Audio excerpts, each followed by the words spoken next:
तो रांची के सीआईपी में दशकों से सुरक्षा व्यवस्था संभाल रहे करीब 150 कर्मचारी अचानक सड़क पर आ गए हैं। इन कर्मचारियों ने अपना पूरा जीवन सीआईपी के मरीजों की सेवा में लगा दिया, लेकिन अब नौकरी छीनने से उनका भविष्य अंधकारमय नजर आ रहा है। दरअसल सीआईपी प्रबंधन ने 1 फरवरी से सुरक्षा व्यवस्था होम गार्ड जवानों को सौंपने का फैसला किया है। इसके चलते स्थानीय कर्मचारियों के सामने बेरोजगारी की गंभीर समस्या खड़ी हो गई है। हटाए गए कर्मचारियों ने संस्थान प्रबंधन पर कई गंभीर आरोप लगाए हैं। न्याय की उम्मीद में कर्मचारी बीजेपी कार्यालय पहुंचे, जहां पूर्व मुख्यमंत्री अर्जुन मुंडा और राज्यसभा सांसद दीपक प्रकाश ने उनसे बातचीत की और मदद का आश्वासन दिया।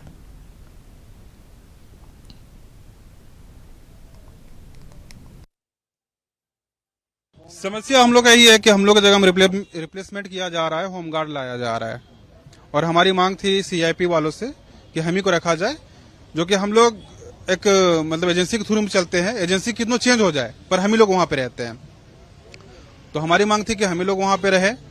और जो कि 156 जवान में 30 महिलाएं हैं, जो कि 16 विधवा भी है, और हम लोग का रोजी रोटी सिर्फ वही एक है, जो कि हम लोग का कुछ दूसरा और है नहीं कि हम लोग कर पाए। अब हम लोगों के भविष्य के साथ खिलवाड़ किया जा रहा है। हम लोग पूरा जिंदगी अपना बिता दिए उसमें, कहाँ जाएंगे हम लोग? अब भीख मांगने के अलावा कुछ उपाय नहीं है, हम लोग का कोई रास्ता नहीं है, या फिर अपना जान दे देना है और कोई उपाय नहीं है। क्या बोल के हटाया आप लोगों? कुछ नहीं, कुछ बोला ही नहीं है। बस होमगार्ड बुला दिया गया है और बस ऑर्डर दे दिया गया है 27 तारीख से कि कोई सुरक्षा कर्मी नहीं रहेगा प्राइवेट, अब होमगार्ड ड्यूटी करेगा।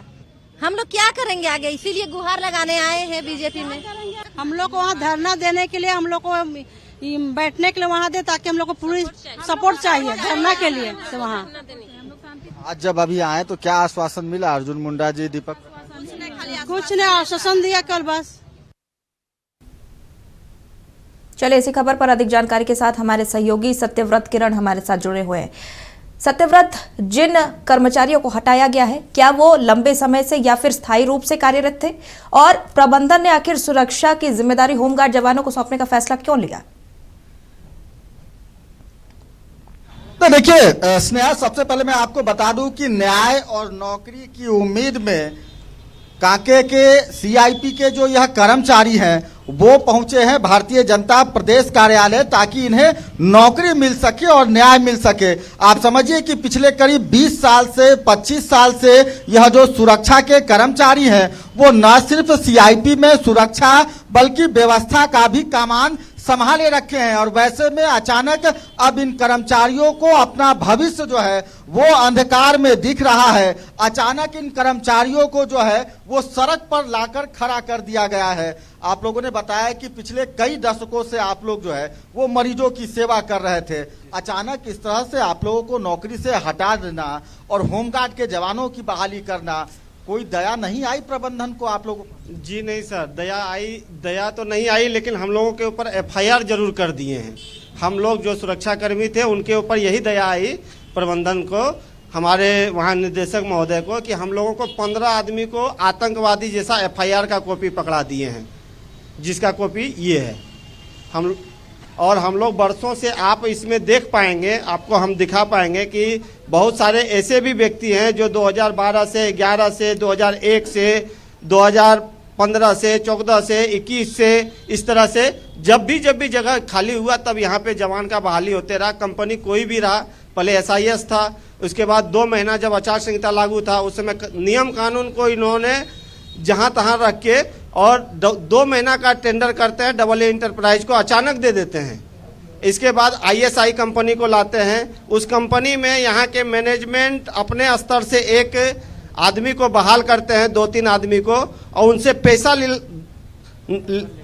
पैसा भी लिलाने का काम करते हैं। वो लोग पैसा लेते हैं सभी से 40-40 हजार रुपया। ये देखिए, आप इसको देख पाएंगे, जिसका हम लोगों ने कॉपी थाने में दिया था, पर वहां से किसी प्रकार का कार्रवाई नहीं हो पाया। ऊपरी दबाव इतना हो गया कि बस इसमें कोई कार्रवाई। क्या करेंगे आगे, क्या रास्ता बचा है, कैसे घर परिवार चलाएंगे?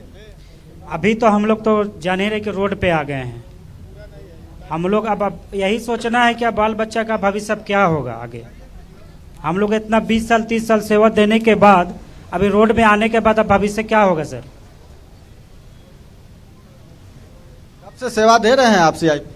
हम सीआईपी में 2009 से सेवा दे रहे हैं। क्या करेंगे अब जो विकट परिस्थिति उत्पन्न हो गई है? अब तो सर रोड पे आ गए हैं, अब तो आत्महत्या ही उपाय है। तो डायरेक्टर साहब के पास आप लोग नहीं गए विनती करने कि हम लोग को रख लीजिए, घर परिवार है, बाल बच्चा है, अपना पूरा आधा जीवन जो है वो हम लोग सीआईपी में मरीजों की सेवा में दे दिए? गए सर, हम लोग 3 कोई 4 कोई गए थे। जो हम लोग सुपरवाइजर सर हैं वो पूछने गए कि सर हम लोग को हवा लगा, सुनने में आया कि आप निकाल दीजिएगा। तो हाँ, दिल्ली से हुआ है, आप लोग जो करना है कर लीजिए, बात नहीं सुना। धरना मत गिराइएगा, सो बोला है। धरना नहीं गिराना है, धरना गिरने का मतलब है कि आप लोगों को सबको अरेस्ट किया जाएगा। 144 लागू कर दिया गया है। हम लोग 17 साल से यहाँ नौकरी कर रहे हैं। पेशेंट लोग को, मेंटल पेशेंट लोग को हम लोग कार्यरत में हम लोग उसका सेवा कर रहे हैं। उनको जरा सा शर्म नहीं लगा, जरा सा दया नहीं लगा हम लोग के ऊपर कि हम लोग अपना बाल बच्चा लेके रोड पे आ जाएंगे? उनको शर्म नहीं लगा इस चीज का? यदि मन में तकलीफ लगता है कि इतना ईमानदारी से काम किया और उसका नतीजा फल ये मिला, नौकरी से हटा दिया? लगता है सर, कैसे नहीं लगेगा। हम लोग कोरोना काल में हम लोग ड्यूटी किए हैं सर, मार खा खा के। और पेशेंट को, आदमी घर में रहता था उस समय हम लोग पेशेंट को अपने हाथ से धर धर के वार्ड पहुंचाते थे सर। कैसे दुख नहीं लगेगा? अब क्या कीजिएगा आप लोग? क्या करेंगे सर, हम लोग को तो कुछ करने का ये जगह ही नहीं दे रहे हैं सर। हम लोग ये सोच रहे हैं कि हम लोग को फिर से जो होमगार्ड लाया गया है उसको वापस कर दे और हम लोग को जितना भी सुरक्षा कर्मी है उसको हम लोग को रखा जाए। बिल्कुल, आप देखिए यह सीआईपी में कार्यरत सुरक्षा कर्मी है जो न सिर्फ सुरक्षा व्यवस्था बल्कि पूरे सीआईपी की व्यवस्था का जो कमान है वो संभालते थे। 20 साल से 25 साल से कई ऐसे कर्मचारी हैं जो कि अपनी सेवा दे रहे थे और वैसे में एक झटके में सीआईपी प्रबंधन के द्वारा इन कर्मचारियों को जो है वो सड़क पर लाकर खड़ा कर दिया गया है। वैसे में इन कर्मचारियों को लगातार यह चिंता सता रही है कि आने वाला भविष्य क्या होगा।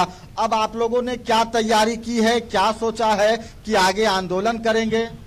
जी, हम लोग सोचे आंदोलन करेंगे, लेकिन हम लोग के ऊपर दबाव बनाया जा रहा है एसडीओ ऑफिस की तरफ से कि अगर हम लोग किसी तरह आंदोलन करते हैं तो हम लोगों को उठाया जाएगा शांति भंग के नाम पे।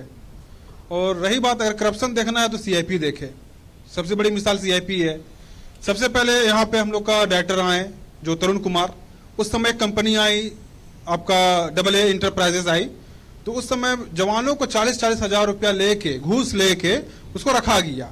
जब हम लोगों ने विरोध किया, बहुत सारे जवान मिलकर विरोध किए, तो सीआईपी के कैंपस के अंदर जाके पैसा उनको रिटर्न करना पड़ा।